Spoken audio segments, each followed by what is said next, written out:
Sa eksena, makikita si Eugene sa kanyang kwarto, nag-iisip tungkol sa SW Group na nag-iimbestiga sa kanya. Mukhang nag-aalala siya dahil sa labis na pag-iingat ng grupo sa kanya bilang isang transfer student. Naalala niya ang tanong sa kanya ni Sukjo na, "Ano ang layunin mo sa pagpunta dito?" Biglang tumawag ang lolo ni Eugene. Sinabi ng lolo na aalis siya sandali, at tinanong ni Eugene kung para kay Dayon ba ang pag-alis.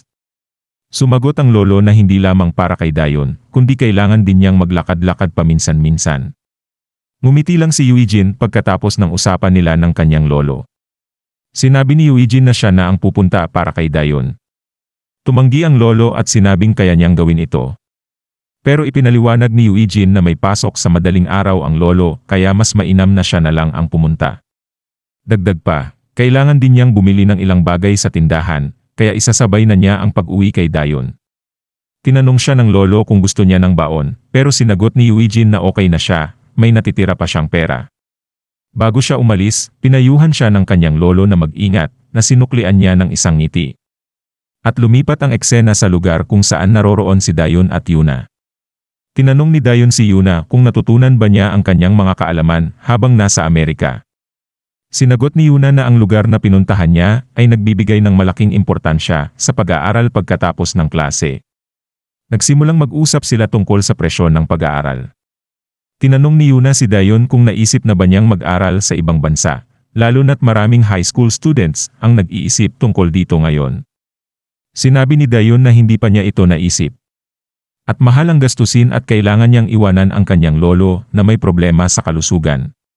Napansin ni Yuna na mabait pa rin si Dayon gaya ng dati. Sinabi naman ni Dayon na medyo nabawasan ang kanyang pag-aalala ngayon dahil andito na ang kanyang opa o kuya. Habang ito ay nangyayari, napansin ni Yuna ang ngiti ni Dayon na tila may kagaanang loob siya sa pagdating ng kanyang kuya. Naguguluhan si Yuna kung ano ang dapat niyang gawin. Naalala niya ang sinabi sa kanya ni Sukjo na wala silang nakitang estudyanteng may pangalang Eugene sa mga school officials. Hindi rin siya nakatira sa address na binigay niya. May ebidensya si Sukjo para rito, at patuloy pa siyang nag-iimbestiga. Nais ni Yuna na ipaalam ito kay Dayon, pero sinabi ni Sukjo na ang ebidensya ay hindi sapat para sabihing hindi totoong opa ni Dayon si Jin. Sinabi pa ni Sukjo na ang layunin niya sa pag-iimbestiga ay para protektahan si Yuna, hindi si Dayon. Ipinaliwanag ni Yuna kay Sukjo na hindi siya makakapayag na manahimik tungkol sa sitwasyon ni Jin, lalo na't nakatira ito kasama si Dayon. Kahit na ang pangunahing layunin ni Sukjo ay proteksyonan si Yuna, naniniwala siya na dapat malaman ni Dayon ang katotohanan na alam nila sa ngayon. Bumalik ang eksena sa kasalukuyan, kung saan may pag-aalinlangan si Yuna dahil sa reaksyon ni Dayon tuwing nababanggit ang pangalang Eugene. Napansin din ni Yuna na masaya si Dayon sa kanilang pag-uusap, na tila isang malaking bagay para sa kanya. Naisip ni Yuna na baka dahil ito sa mahigpit na bullying na pinagdaanan ni Dayon. At sa eksena sa dikalayuan, nakita ni Eugene si Dayon na kasama si Yuna at lumitaw din si Sukjo. Habang nagkatinginan, sinubukan ni Eugene na daanan si Sukjo. Sinabi ni Sukjo kay Eugene na maghintay muna siya sa kanyang kinatatayuan. Nag-isip si Sukjo na baka lumabas si Eugene dahil nababahala siya na baka sabihin nila kay Dayon ang tungkol sa kanya. Nag-aalala si Sukjo na baka mapahamak si Dayon, tulad ng sinabi ni Yuna, kaya naman hindi siya makakapayag na huwag gawin ang kanyang makakaya. Plano niyang hulihin si Eugene kapag nakumpirma na ang lahat. Habang nakatitig lang si Eugene kay Sukjo, bigla ang may dumaang mabilis na kotse sa kanilang lokasyon na nagresulta sa pagkakasugat nilang dalawa. Sinubukang tumayo agad ni Eugene pagkatapos ng aksidente, at napansin niya sa malayong lugar na may mga taong sinusubukang dukutin sina Dayon at Yuna. Tumakbo si Eugene ng mabilis sa lahat ng kanyang makakaya patungo sa kanila, pero mabilis umalis at nawala ang kotse. Pagkatapos mabigo sa kanilang paghabol, nagkatinginan sina Eugene at Sukjo na may halong pagdududa. Pareho silang nagtatanong, at nagsimulang magtanungan kung sino ang mga taong iyon. Napaisip si Sukjo kung may kinalaman ba ito kay Eugene. Pagkatapos ay naghiwalay sila, at tumawag si Sukjo para i-report ang pagdukot kay Yuna. Inutusan niya na tawagan ang pulis at suriin ang ruta gamit ang mga surveillance camera. Ang plaka ng kotse ay tinakpan at ito'y isang itim na minivan. Matapos ang tawag, hinamon ni Sukjo si Eugene na maging tapat at itanong kung may kinalaman ba siya sa pagdukot. Sagot ni Eugene, wala siyang oras na sayangin kay Sukjo. Sinabi ni Sukjo na ang mga ahente ng SW ay gumagalaw na para hanapin ang mga nadukot. Insist niya na mananatili si Eugene sa kanyang tabi hanggang malaman nila kung sino talaga siya. Sa kabila nito, sinabi ni Eugene na habang ang team ni Sukjo ay hahanap kay Yuna, siya naman ay hahanapin ang kanyang kapatid na si Dayon. Inalok niya si Sukjo na sumunod kung nais nito, na may kasamang seryosong mukha. Nagdududa pa rin si Sukjo kay Eugene, pero napapansin niyang hindi ito mukhang may kinalaman sa pagdukot. Habang naglalakad palayo si Eugene, bigla siyang nagtanong kay Sukjo kung may dala itong kotse. Pagpalit ng eksena, mapapanood si Chief na nagsasabing magiging komplikado ang mga bagay mula ngayon. At biglang may kumausap kay Chief na nagsasabi sa kanyang, andito ang bata, na ikinagulat ni Chief. Lumitaw si Eugene sa harapan ni Chief. Sa eksena, may babaeng nasa opisina na biglang may pumasok na isang tauhan na tila nagmamadali. Tinanong ng babae kung bakit ito pumasok nang walang paalam. Sinagot ng tauhan na nadukot si Lady Yuna, na ikinagulat ng babae. Napapaisip siya at napagtanto na totoo pala ang mga chismis. Tinanong niya ang tauhan kung dapat bang ituloy ng kanilang lolo ang paghabol sa isang kumpanya. Hindi sigurado ang tauhan, pero umaasa ang babae na itutuloy ito ng kanilang lolo kahit pa may banta, dahil kung hindi, maaaring mamatay si Yuna. Mapapanood si Sukjo na nagtataka kung paano kilala ni Eugene si Chadusik, isang tanyag na tao sa mundo ng kriminalidad. Samantalang ito ay nangyayari, lumapit si Eugene kay Chief at hiningi ang impormasyon. Nang malaman ni Chief na ang apo ng CEO ng SW Group ay nadukot, nagulat ito at agad sinabing wala silang kinalaman doon. Anya, hindi niya gagawin ang ganung bagay at kailangan daw maging baliw para kalabanin ang SW Group. Tinanong ni Eugene si Chief kung may alam itong ibang grupo na maaring gumawa ng pagdukot. Sa simula, ayaw ibahagi ni Chief ang impormasyon dahil sa komplikasyon na idinulot ni Eugene sa kanya. Ngunit nang malaman niya na nadukot din ang kapatid ni Eugene, nagbago ang kanyang tono. Sinabi ni Chief na may mga taong hindi fluent sa Koreano ang nagtanong sa kanyang mga tauhan tungkol sa isang bodega. Nag-alok din ang mga ito ng malaking halaga ng pera para sa iba pang bagay, ngunit tumanggi siya dahil sa potensyal na panganib. Nabalitaan niyang may ibang grupo na tumanggap ng alok at ito ay nakabase sa Incheon. Hindi niya alam ang detalyado. At si Sukjo ay napapatulala lamang sa usapan ni Eugene at Chief. Pagkatapos magbigay ng impormasyon si Chief, tinapon niya ang kanyang mobile phone kay Eugene at sinabing ilagay ang numero nito para sa anumang update ukol sa bodega. Habang inilalagay ni Eugene ang kanyang numero, tinanong niya si Chief kung sa kanya ba ang motorsiklo na nasa labas. Bagaman nagtaka si Chief, hindi ito pumigil kay Eugene na gamitin ang motorsiklo. At sa eksena, nag-usap na sina Eugene at Sukjo sa labas habang nakasakay na si Eugene sa motorsiklo. Sinabi ni Eugene kay Sukjo na siya ay aalis na base sa impormasyon kahit hindi pa tiyak dahil baka hindi naligtas si Dayon. Naging mapanuri si Sukjo at nagsimulang mag-isip kung sino talaga si Eugene. Sinagot ni Sukjo na ipapasa na niya ang bagong impormasyon sa kanilang mga ahente at susundan niya si Eugene gamit ang kotse. Sinabi naman ni Eugene na gawin ni Sukjo ang anumang naisin niya. Umalis na si Eugene na nakasakay sa motorsiklo at pinapatakbo ito ng mabilis. Pagkatapos, lumipat ang eksena kung saan naroroon sina Dayon at Yuna. Gumising si Dayon at nakita niyang kasama niya si Yuna. Tinanong ni Yuna kung gising na ba si Dayon at sinabi niyang pasensya na siya dahil nadamay si Dayon dahil sa kanya. Nagtaka si Dayon at naisip niya kung nadukot ba sila na kinumpirma ni Yuna. Laking gulat ni Dayon lalo pat may lumitaw na kidnapper sa eksena. Tinanong ni Yuna kung bakit siya dinukot, ngunit ang sagot ng kidnapper ay hindi niya kailangang malaman at manahimik na lang siya.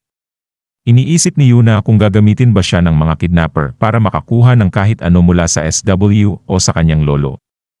Isa pang kidnapper ang nagtanong kung ano ang gagawin kay Dayon dahil kasama lang siya ni Yuna noong nadukot sila. Sinabi ng pinuno ng mga kidnapper na wala siyang pakinabang tapusin at itapon na lang siya.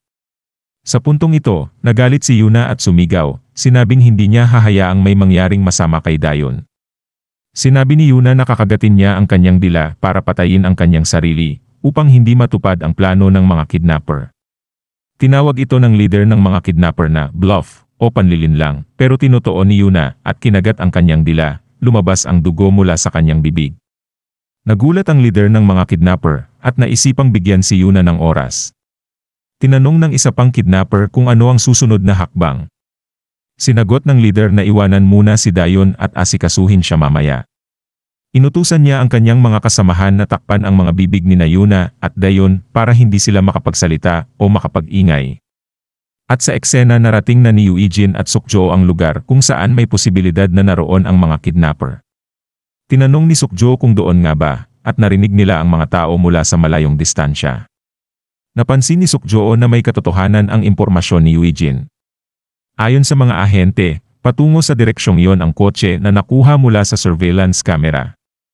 Biglang tila handang umaksyon na mag-isa si Eugene, kaya sinabi ni Sukjo na dapat maghintay muna sila ng reinforcement o dagdag na tulong.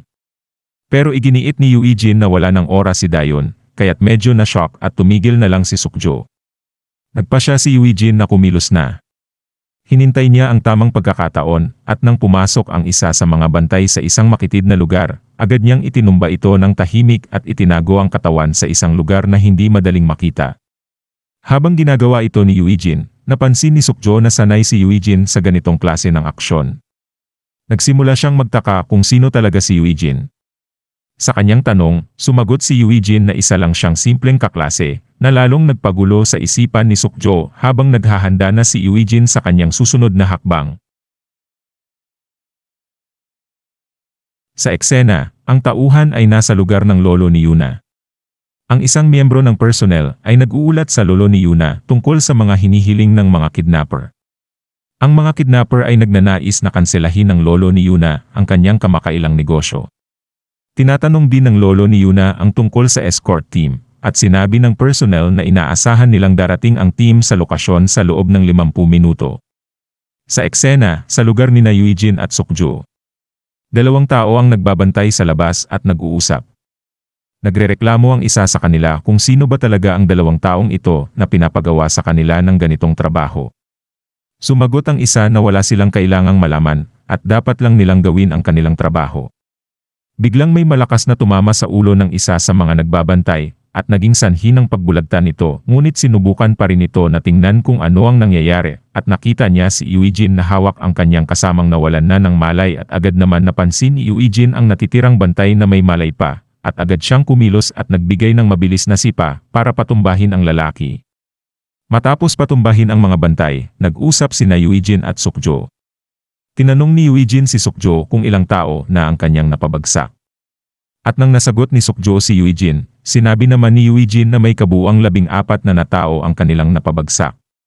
Mukhang maraming tauhan ang inupahan para dito. Napapaisip si Sukjo na si Eugene ay nakapagpatumba ng siyam, habang siya ay 5 lamang at biglaang nagtanong si Eugene kay Sukjo kung sino ang may pakanan ng lahat ng ito. Nagulat si Sukjo sa biglaang tanong mula kay Eugene. Sinabi ni Sukjo na wala siyang alam at marami ng ganitong pagtatangka ang nangyari, kahit sa Amerika. Hindi niya inasahang mangyayari ito pagkatapos nilang bumalik sa Korea at inaako niya ang kasalanan. Sinabi naman ni Eugene na tila ang tunay na grupo ng kidnapper ay kasama ni Yuna. Itinukoy ni Eugene na ang plano talaga ay dukutin ang apo ng CEO ng SW Group. Sa kabila ng kanilang malalaking plano, inobserbahan ni Eugene na wala talagang silbi ang mga taong napatumba nila. Napansin ni Sukjo na napakabilis mag-isip ni Eugene sa gitna ng sitwasyon. At tinanong ni Eugene si Sukjo kung okay lang ba siya dahil sa masamang sugat sa kanyang braso mula sa aksidente sa kotse. Sinagot ni Sukjo na may sugat din si Eugene sa kanyang paa, pero tumahimik lamang si Eugene. At bigla silang nakarinig ng iba pang kidnapper na lumalapit sa kanilang lokasyon. Isa sa mga bantay na kidnapper ang nagsabing baka nagbanyo lang ang mga nawawala nilang kasama. Tinanong siya ng isa kung seryoso ba siyang sabay-sabay silang lahat nagbanyo. At napansin ng isa sa mga kidnapper ang katawan ng kanilang kasamahan sa isang tagong lugar. Pero bago pa man siya makareact, lumundag si Eugene at tinamaan siya sa ulo gamit ang tuhod. Sumunod na kinuha ni Eugene ang kamay ng natitirang kidnapper at sinipa ito sa likod ng binti. Saka muli itong sinuntok at tinamaan sa ulo na nagresulta sa pagbagsak ng kidnapper. Pagkatapos, sinabi ni Eugene na dapat silang maghiwalay dahil malamang ay narinig na ng iba ang ingay. Pumayag si Sukjo at bago matapos ang usapan, sinabi ni Sukjo na nais niyang humingi ng maayos na paumanhin kay Eugene pagkatapos ng lahat ng ito. At nagpalit ang eksena at napunta sa loob kung saan naroon ang mga kidnapper. Inutusan ng kanilang leader ang mga tauhan na lumabas at tingnan kung may nangyayari ba sa labas sa naririnig nilang ingay. Samantalang si Eugene na patuloy sa kanyang pagkilos, ay naharang ng mga kidnapper. Sinabi ng mga ito na isang binatilyo lamang ito, at hindi siya si Sukjo na nakikita nila sa litrato, at tinanong siya kung paano siya napadpad doon. Iniisip ni Eugene na ito na nga ang mga tunay na kidnapper. At sinabi ng mga kidnapper na wala nang kailangang paliwanag, at ituring na lang ni Eugene ang di maswerteng araw nito ngayon, at susugod na nga ang mga ito kay Eugene. Lumipat ang eksena kay Sukjo. Nakita niya ang lugar kung saan naroon si Yuna at Dayun, at napansin niyang walang ibang tao sa paligid. Iniisip niya kung pumunta ba lahat sa direksyon ni Eugene. Tahimik na pumunta si Sukjo sa lokasyon ni Yuna at Dayun. Tinanong siya ni Yuna kung nandito na ba ang mga backup. Sinagot ni Sukjo na paparating pa lang sila. Nagulat si Yuna at tinanong kung paano nalaman ni Sukjo kung nasaan siya. At biglang dumating ang leader ng mga kidnapper.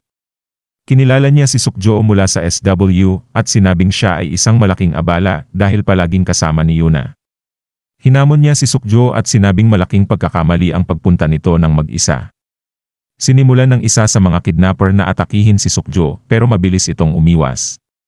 Sinubukan din ni Sukjo na atakihin ang kidnapper, ngunit naiwasan din ito. Sunod-sunod na suntok ang inilabas ng kidnapper, kaya't napilitan si Sukjo na itaas ang kanyang mga kamay para proteksyonan ang sarili. At napansin ni Sukjo na iba ang kidnapper na ito kumpara sa mga kasamahan nito sa labas. Tama si Eugene. Si Sukjo ay iniludsad ang kanyang atake sa kabila ng lahat at diretso itong tumama sa kidnapper.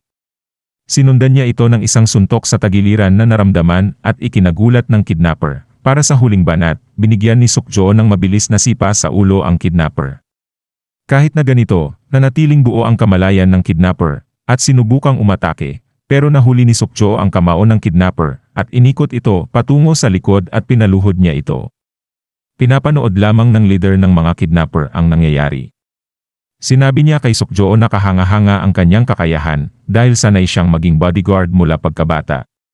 Ngunit di umano, hindi ito isang kaibig-ibig na laban. Biglang may patak ng dugo mula kay Sukjo.